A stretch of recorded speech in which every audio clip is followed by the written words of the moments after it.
बिस्मिल्लाहिर्रहमानिर्रहीम। बेनकाम देखने सुनने समझने वाले तमाम दोस्तों, छोटे बड़े बहनों भाइयों बुजुर्गों को अदील मिर्ज़ा का सलाम। आज की हमारी गुफ्तगू का मौजू है साबिक़ खातून अव्वल बुशरा बीबी को जेल में दरपेश मुश्किलात। साबिक़ खातून अव्वल बुशरा बीबी जो कि तोशाखाना केस में 7 साल की सज़ा के तौर पर जेल में बंद हैं और अपने हिस्से की सज़ा काट रही हैं, उन्होंने एक दरख्वास्त दायर की है इस्लामाबाद हाई कोर्ट में कि उन्हें मतलूबा सहूलियात बहाम पहुँचाई जाए। किसके खिलाफ उन्हें दरख्वास्त दी है, किसको फरीक बनाया है, कौन सी सहूलियात मांगी हैं और कौन सी उन्हें मुश्किलात दरपेश हैं, इस बारे गुफ्तगू करने जा रहे हैं। आपको देखते रहिए बेनकाब न्यूज़।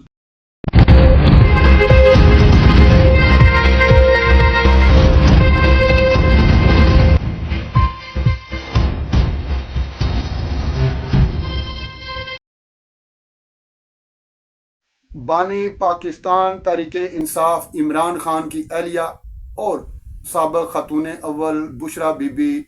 जो कि तोशाखाना केस में 7 साल की सज़ा काट रही हैं अडियाला जेल में, उन्होंने एक दरख्वास्त दायर की है इस्लामाबाद हाई कोर्ट में और फरीक बनाया है चीफ कमिश्नर इस्लामाबाद और सुप्रीडेंट अडियाला जेल को, और दरख्वास्त की है कि उन्हें जेल रूल्स के मुताबिक, जेल रूल्स 1978 के मुताबिक उन्हें मतलूबा सहूलियात फराहम की जाएँ। दरख्वास्त में उन्होंने लिखा कि बारहा जेल इंतज़ामिया को आगाह कर चुके हैं कि हमें जो सहूलियात मुझे जो मिलनी चाहिए, चूँकि अगस्त 2018 से लेकर अप्रैल 2022 तक मैं वज़ीर आज़म हाउस में मुकीम रही हूँ, साबिक़ खातून अव्वल हूँ और एक आला म्यार की ज़िंदगी गुजारने की आदी हूँ, आला म्यार की ज़िंदगी गुजारती रही हूँ। इसलिए मुझे जेल मैनुअल के मुताबिक, रूल्स 1978 जैसे मैंने बताया उनके मुताबिक वहाँ पे जो मतलूबा सहूलियात हैं मेरी मुझे मिलनी चाहिए, जो कि मेरे शोहर को ऑलरेडी मिली हुई हैं,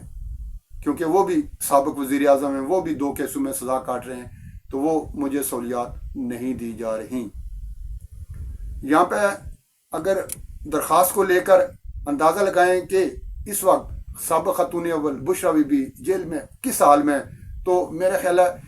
जिस तरीके से मैंने आज की इस गुफ्तगू को मौजू बनाया है आपने 20 लाख का, आपको ये अंदाज़ा हो गया होगा कि ज़ाहिर है वो मुश्किल में है, मुश्किल हालात में है, इसलिए तो उन्हें अदालत का दरवाज़ा खटखटाना पड़ा है। वरना ये एक ज़ुबानी नोटिस पर भी ये बात हो जानी चाहिए थी। जो अडियाला जेल की इंतज़ामिया है उन्हें, यार वो खातून है, एक खातून है, कोई उसने कत्ल नहीं किया, कोई इतना बड़ा उससे जुर्म नहीं हुआ। मुझे आज इनको देख कर ना, मुझे बहुत सारी पाकिस्तान की ख़वातीन मेरी नज़रों में वो घूम गई। नुसरत भुट्टो का वो दौर याद आ गया जब जुल्फ़िकार अली भुट्टो जेल में थे और उनकी बेसरोसमानी की हालत में जब वो उनसे मुलाकात करने जाया करती थी, उस वक्त बेनज़ीर जंग थी, बेनज़ीर के साथ ठठरती सर्दी में, सख्त गर्मी में कई घंटे उन्हें इंतज़ार के लिए बिठा दिया जाया करता था बाहर, और अपने शोहर से और बेटी अपने बाप से मुलाकात नहीं कर सकती थी। जिस तरीके से बाद में आसिफ जरदारी से मुलाकात करने के लिए बेनज़ीर अपने बच्चों के साथ, आपको ये भी पता कि आसिफ जरदारी ने भी 14 साल सज़ा काटी थी जेल में, और बेनज़ीर अपने बच्चों को लेकर कई घंटे जेल के बाहर बैठी रहती थी कि उनकी मुलाकात हो जाए अपने शोहर से। मुझे मरियम नवाज भी याद आ रही हैं कि जब उन्हें अपने बीमार बाप के सामने अतक अमेज तरीके से गिरफ्तार करके जेल में डाला गया था, हालांकि उनके पास कभी भी कोई सरकारी ओहदा नहीं रहा था और किसी भी जुर्म में वो मुलव्वस नहीं थी। कोई इल्ज़ाम उन पर ऐसा नहीं था कि वो किसी ऐसे ओहदे पर फायज रही हों जिस पर उन्होंने कोई बदअनवानी की हो या करप्शन की हो। जुर्म उनका ये था कि वो नवाज शरीफ की बेटी है। आज वही आलम बुशरा बीबी का,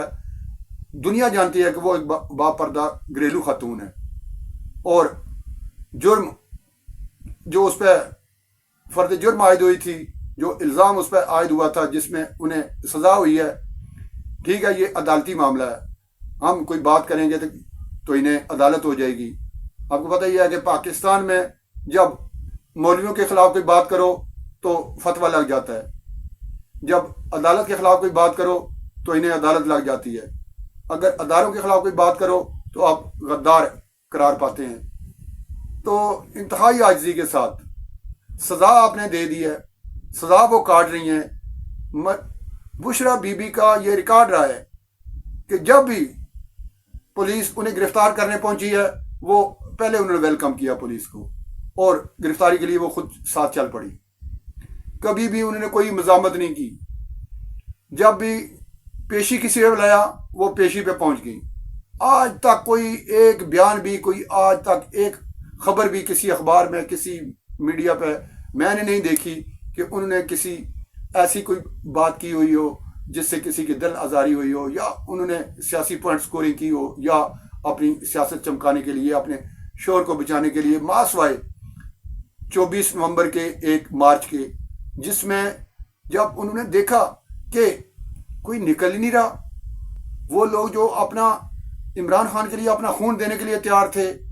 اپنی جانیں دینے کے لیے باتیں کیا کرتے تھے،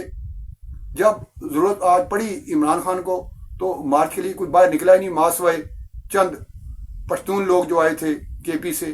نہ پنجاب سے کوئی نکلا، نہ کوئی کشمیر سے نکلا، نہ پاکستان کے دوسرے کسی خطے سے کوئی باہر آیا۔ جب انہوں نے دیکھا کوئی نکل ہی نہیں رہا تو انہیں مجبور باہر آنا پڑا تھا، ماں سوائے اس تقریر کے۔ میرا خیال ہے عام پبلک نے پہلی دفعہ بشرا بی بی کو دیکھا ہوگا، وہ بھی ابائی میں تھیں،